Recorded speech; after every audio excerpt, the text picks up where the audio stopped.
Hi friends, today let's see a video on Black & Decker hammer drill 710 watt. You can see the model here, Kr704Rek.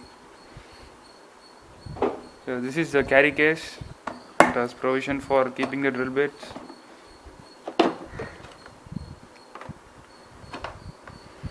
So let's see the machine.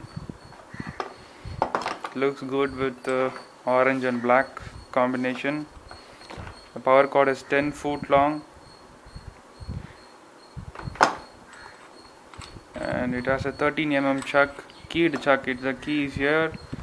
This is the switch, and this is for selecting hammer and normal drill.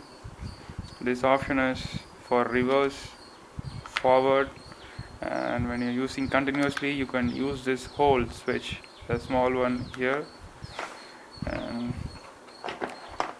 this comes with an handle. When you go for a hammer you can use this.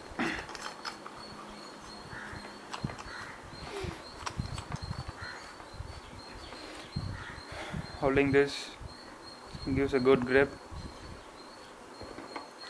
Comes with a scale, can be used here in this option.